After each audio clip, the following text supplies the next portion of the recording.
तो वेलकम है दोस्तों।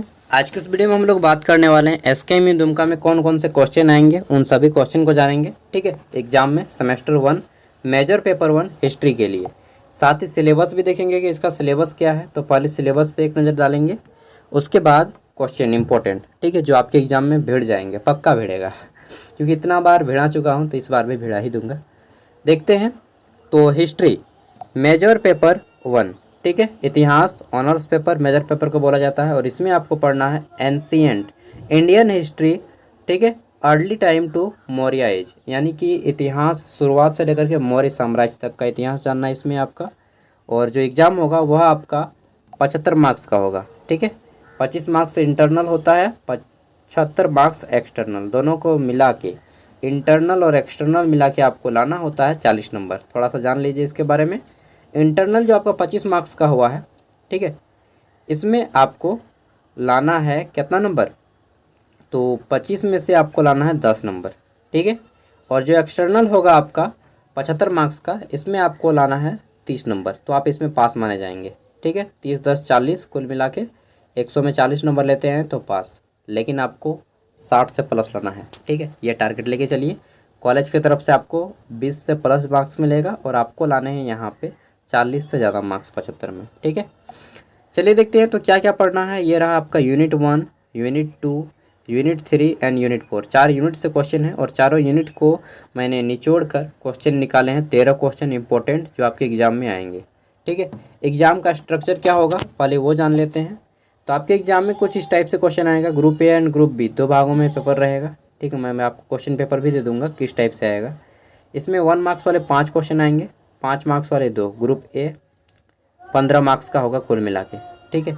वहीं ग्रुप बी की बात करें तो ग्रुप बी आपका जो रहेगा कितना नंबर का रहेगा, ग्रुप बी रहेगा आपका 60 मार्क्स का।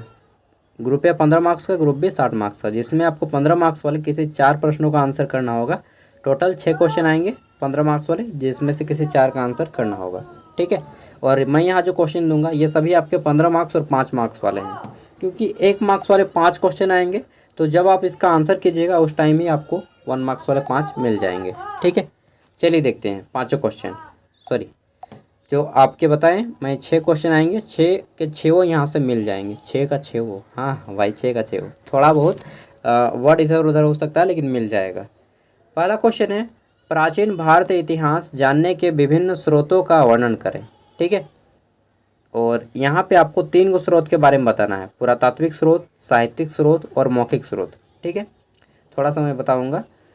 इंग्लिश में है कि describe the various source of knowing ancient Indian history, ठीक है, literacy source, archaeological source and oral source. अब देखिए बोला गया है कि हम प्राचीन भारत का इतिहास कैसा था कैसे जानेंगे, इसके लिए क्या क्या साधन है। सोर्स मतलब साधन, ठीक है। तो हम 3 तरह से इतिहास को जान सकते हैं। पहला है साहित्यिक। साहित्यिक मतलब जितने भी पुस्तक है, पुस्तक को पढ़ के हम जान सकते हैं, ठीक है। जैसे ग्रंथ लिखे गए हैं, जो रामायण महाभारत कुरान हो गया, फिर जो मेगास्थनीज द्वारा लिखा गई इंडिका बुक हो गई, ठीक है, जो इतिहासकारों के द्वारा लिखी गई बुकें हो गई, ये सभी साहित्यिक स्रोत है, ठीक है। तो साहित्यिक स्रोत यानी कि किताब को पढ़ के जान सकते हैं। दूसरा पुरातात्विक स्रोत। पुरातात्विक स्रोत में वैसे चीज़ होते हैं जैसे कोई मूर्ति वगैरह मिल गया तो उससे भी इतिहास का पता चलता है कि हाँ भाई हड़प्पा सभ्यता में एक मूर्ति मिली थी, कांस्य नर्तकी की मूर्ति। कोई सिक्का मिल गया तो उससे भी इतिहास के बारे में जानते हैं ना। हाँ, तो यही जानना है। मौखिक स्रोत जैसे हमारे दादा या परदादा बोला करते थे कि अरे भाई तुम वहाँ पे अंग्रेज लोग आया करता था, तो वो उससे भी हम लोग इतिहास को जानते हैं, ठीक है। तो इतिहास जानने के 3 स्रोत हैं, किताबों को पढ़कर, कोई सामान मिल गया उसको जानकर, और मौखिक स्रोत, ठीक है। आई होप कि आप लोग समझ गए होंगे। बाकी मैं मोटा मोटा समझाऊंगा, पतला पतला समझने के लिए आपको किताब पढ़ना पड़ेगा, ठीक है। किताब या फिर गेस्ट पेपर या फिर ऑनलाइन गूगल से पढ़ लीजिएगा, ठीक है। गूगल से सर्च मारिएगा, सभी का क्वेश्चन आंसर घर से कर लीजिएगा और एग्जाम देने जाइए। नो टेंशन, आप लोग 60 प्लस मार्क्स लाइएगा। क्वेश्चन है, पाषाण युग किसे कहते हैं? पूरा पाषाण, मध्य पाषाण, नव पाषाण तथा ताम्र पाषाण युग का वर्णन करें। अब देखिए पाषाण युग आ गया, स्टोन एज इसको बोला जाता है। What is stone age? और इसमें आपको बताना है कि प्लियोलिथिक, मेजोलिथिक और न्यूलिथिक, ठीक है, इन एरास के बारे में। तो देखिए पाषाण युग, देखिए आपने सुना होगा कि मनुष्य जो है पत्थर के औजार बनाते थे, पत्थर के गुफाओं में रहते थे, ठीक है, पत्थर से आग जलाते थे। तो उस जमाने की बात है जब मनुष्य का अधिकतम काम पत्थरों से होता था, ठीक है, मनुष्य का अधिकतम काम पत्थरों से होता था, जिसमें मनुष्य पत्थर की गुफाओं में रहते थे, पत्थर के औजार बनाते थे, ठीक है, पत्थर से आग जलाते थे। कुल मिला के पत्थर से ही मैक्सिमम काम वे करते थे। उस जमाने को पाषाण युग नाम दे दिया गया, ठीक है। पाषाण मतलब होता है पत्थर, तो पाषाण युग दैट मीन्स कि पाषाण पत्थरों का जमाना, ठीक है। उसको 3 भागों में बांटा गया, पूरा पाषाण मतलब बहुत पुराना, ठीक है, फिर मध्य पाषाण यानी कि बीच बीच का, और नव पाषाण यानी कि जो हाल में हुआ है, और ताम्र पाषाण यानी कि जिसमें तांबे का भी प्रयोग होने लगा था। तो इन सब के बारे में आप जान लेना है, ठीक है। अगला है हड़प्पा सभ्यता की उत्पत्ति, विशेषता एवं, ये पतन होगा, यहाँ पे थोड़ा सा मिस्टेक हो गया मेरा टाइपिंग में। हड़प्पा सभ्यता की उत्पत्ति, विशेषता एवं पतन के कारणों को लिखें। कर्म हो गया, अरे भाई 2 गो मिस्टेक है, यहाँ पे कारण होगा, यहाँ पे पतन होगा, ठीक है। तो देखिए हड़प्पा सभ्यता कब मिला, तो आपको मालूम है कि हड़प्पा सभ्यता जिसकी खोज 1921 ईस्वी में राय बहादुर, दयाराम साहनी और राखल दास बनर्जी के द्वारा किए गए था, ठीक है। इसको हम लोग मोहनजोदड़ो, हड़प्पा सभ्यता या मोहनजोदड़ो की सभ्यता के नाम से भी जानते हैं, ठीक है। इसके बारे में बताना है। इंग्लिश में है कि right the origin, characteristics and function of, ठीक है। फिर यहाँ पे बोला गया है कि डिस्ट्रक्शन ऑफ हड़प्पन सिविलाइजेशन, या फिर यहाँ पे डेक्लाइन भी बोल सकते हैं या डाउनफॉल भी बोल सकते हैं, मतलब कैसे समाप्त हो गया। तो हड़प्पा सभ्यता में बताना है कि एक महान स्नानागार था जहाँ पे लोग नहाते थे, ठीक है, और मोहनजोदड़ो उसकी राजधानी थी, ठीक है। मृतकों का टीला कहा जाता था, और यहाँ के लोग कैसे रहते थे, कैसा खान पान करते थे, कैसा व्यापार करते थे, सड़क कैसा था, इन सब के बारे में बताना है, ठीक है। और अंतिम में बता देना है कि इसका अंत कैसे हो गया। कुछ लोग बोलते हैं कि ब्रह्म राक्षस ने आक्रमण किया, कुछ लोग बोलते हैं बाढ़ आ गया था, तो बहुत सारे रीजन थे, ठीक है। चौथा है वैदिक काल को परिभाषित करें। वैदिक काल में समाज, अर्थव्यवस्था, राजनीति और धर्म पर टिप्पणी लिखें, ठीक है। तो देखिए दोस्तों, वैदिक काल सभी को मालूम है, ठीक है, पढ़े हैं, वेदों के युग था। उसमें समाज कैसा रहता था, लोग कैसे रहा करते थे, अपनी आजीविका के लिए किस किस चीज़ों पर डिपेंड हुआ करते थे, पशुओं को पालते थे, कृषि करते थे, ठीक है, व्यापार क्या था, मुख्य स्रोत ये भी बताना है। राजनीति क्या था उस टाइम पे, समाज कैसे चलता था, किस किस धर्म के लोगों को पूजा किया जाता था, इंद्र को ज़्यादा मान्यता, विष्णु को, ठीक है, पशुपतिनाथ, इन सब के बारे में आपको बताना है, यानी कि शिव जी। समझ गए ना, मोटा मोटा ही मैं समझा पाऊँगा, क्योंकि 10 मिनट का वीडियो में कितना समझिएगा। क्वेश्चन भी दिखा रहा हूँ, ये सभी इंपॉर्टेंट क्वेश्चन है, यही सब क्वेश्चन आएगा एग्जाम में, ठीक है। इंग्लिश में है कि डिफाइन द वैदिक पीरियड, राइट और नोट ऑन सोसाइटी, इकोनॉमी, ठीक है, politics and religion in the वैदिक पीरियड। आगे देख लेते हैं क्वेश्चन नंबर 5। इसमें पूछा गया है महाजनपद की प्रारंभिक संरचना कैसी थी, मगध महाजनपद के बारे में बताइए। इंग्लिश में है कि how was the initial structure of Mahajanapada, tell us about Mahajanapada. देखिए महाजनपद का मतलब क्या होता है, जनपद मतलब होता है जिला, ठीक है, और महाजनपद मतलब जिलों का बहुत बड़ा समूह, जिसको हम लोग राज्य बोलते हैं। तो प्राचीन काल में 16 गो महाजनपद पद हुआ करता था। कितना? 16 गो महाजनपद। जैसे अभी 28 को राज्य है ना, उस टाइम पे 16 गो महाजनपद था। सबसे बड़ा महाजनपद था मगध। मगध मतलब आज का बिहार और झारखंड, ठीक है, जिसकी राजधानी थी पटना। पाटलिपुत्र उस नाम पे जाना जाता था, पाटलिपुत्र जो पटना है, ठीक है। तो इसके बारे में आपको बताया जाएगा महाजनपद क्या था, उसमें संरचना कैसी थी, कैसे लोग रहा करते थे, क्या व्यापार करते थे, खान पान, बस यही सब घुमा फिरा के आपको पूछा जाएगा, ठीक है ना। जो लोग इंग्लिश में है वो लोग इंग्लिश को ध्यान दे लीजिएगा, क्योंकि मैंने मूल रूप से जो प्रश्न इसका सेट किया है हिंदी में सेट किया है, क्योंकि 90% बच्चे हिंदी मीडियम के हैं, ठीक है, इसलिए मैंने हिंदी में ही क्वेश्चन सेट किया, क्योंकि मेजोरिटी जिसकी होगी पार्टी उसी की जाएगी, है ना। अगला है मगध महाजनपद के उत्थान में हर्यक वंश, नंद वंश तक का योगदान करना है। देखिए मगध महाजनपद, इसमें दोस्तों बहुत सारे राजा आए, चंद्रगुप्त मौर्य, अशोक, बिंदुसार, ठीक है, हर्यक वंश, नंद वंश जिसमें धनानंद, महापद्मानंद, ठीक है, बिंबिसार, इन सब के बारे में आपको बताना है कि कौन सा राजा कैसा परफॉर्म किया, अजातशत्रु, इन सब के बारे में, ठीक है। इंग्लिश में देख लीजिएगा, explain in detail what was the contribution of Haryanka dynasty to Nanda dynasty. In the rise of Magadha Mahajanapada. ठीक है। 7 नंबर है ईरानी आक्रमण और यूनानी आक्रमण का भारत पर क्या प्रभाव पड़ा तथा इसके कारण क्या थे। यूनानी मतलब ईरान से आने वाले, और यूनानी मतलब यूनान से आने वाले, जिसमें आपका सिकंदर भी आता है। ठीक है। ये लोग क्यों भारत पे आक्रमण किए, ये पहले पूछा गया है। कारण को ही बता दीजिएगा पहले। उसके बाद जब आक्रमण कर दिए तो क्या प्रभाव पड़ा भारत पे। ठीक है।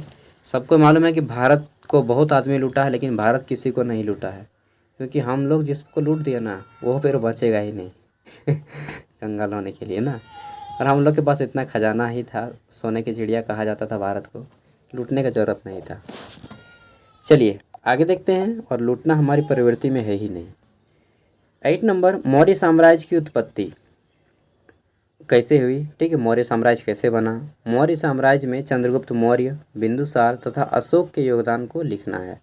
इसमें आपको बताना है कि कैसे चाणक्य की सहायता से चंद्रगुप्त मौर्य ने नंद वंश के अंतिम सम्राट धनानंद को मार गिराया और फिर अपना मौर्य साम्राज्य की स्थापना की। और आपको एक चीज़ मालूम होगा आज कि भारत का प्रथम राजा कौन था, मालूम है? मालूम है तो अच्छी बात, और नहीं मालूम है तो जान लीजिए, भारत का प्रथम राजा है चंद्रगुप्त मौर्य। ठीक है। आपको नहीं मालूम होगा मैक्सिमम को, चंद्रगुप्त मौर्य भारत का प्रथम राजा है। किसी को पूछिएगा भारत का प्रथम राजा कौन है, नहीं बता पाएगा, चंद्रगुप्त मौर्य। क्योंकि भारत को कौन बनाया, चंद्रगुप्त मौर्य नहीं बनाया था। चाणक्य ने बोला था कि अखंड भारत का निर्माण करूंगा, और अखंड भारत का निर्माण किया, और प्रथम राजा बना चंद्रगुप्त मौर्य। चंद्रगुप्त मौर्य का बेटा कौन हुआ, थोड़ा सा जान लीजिए।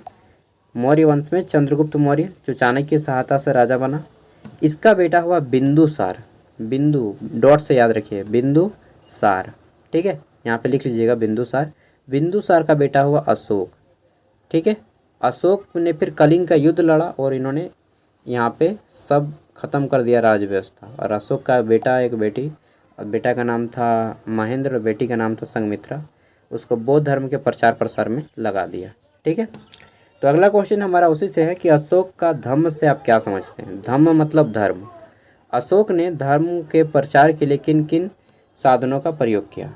देखिए, अशोक का धर्म एक ऐसा धर्म था जिसमें किसी भी जाति व्यवस्था को प्रयोग नहीं किया गया था, बल्कि सभी समाज के वर्गों को इसमें समान स्थान दिया गया था। ठीक है। किसी को ऊंच नहीं नीच नहीं, एक तरह से मतलब सभी धर्मों का सम्मान, वही है अशोक का धम्म। धम्म मतलब धर्म। ठीक है। अगला है व्हाट डू यू, इसी में अशोक का धर्म वाला में इंग्लिश में, कि what do you understand by Ashoka's religion. ठीक है। What mean did Ashoka use to propagate religion. अरे यार मैं ना पसीना से भीग गया हूँ, पंखा भी नहीं है, एस्बेस्टस का छत के ऊपर एस्बेस्टस लादा हूँ, उसी में वीडियो शूट कर रहा हूँ क्योंकि नीचे में हल्ला होता है। ठीक है। आपको अभी फेस भी नहीं दिखा पाएंगा क्योंकि पसीना से पूरा भीग चुका हूँ। चलिए 10 नंबर क्वेश्चन है मौर्य साम्राज्य की प्रकृति, विशेषता एवं प्रशासन का वर्णन करें तथा मौर्य साम्राज्य के पतन के कारणों को लिखें। अब यहाँ पे बताना है कि मौर्य साम्राज्य जिसमें चंद्रगुप्त मौर्य स्थापना किया, बिंदुसार उसका बेटा हुआ, अशोक उसका नाती हुआ। ठीक है। इसकी प्रकृति कैसे थी, किस प्रकार का शासन था यहाँ पे, विशेषता क्या था। ठीक है। प्रशासन यानी कि यहाँ के जो शासन व्यवस्था थी कैसा चलता था, कितना टैक्स दिया जाता था जनता को, जनता सताया तो नहीं जाता था, खुश थी या नहीं जनता। ठीक है। लोग अपने आजीविका के लिए क्या करते थे। ठीक है। तो कृषि, व्यापार, इन सब को लिखना है आपको। कृषि और व्यापार, जब भी आपको प्रशासन पूछा जाए तो बताना है कि वहाँ के लोग क्या करते थे। ठीक है।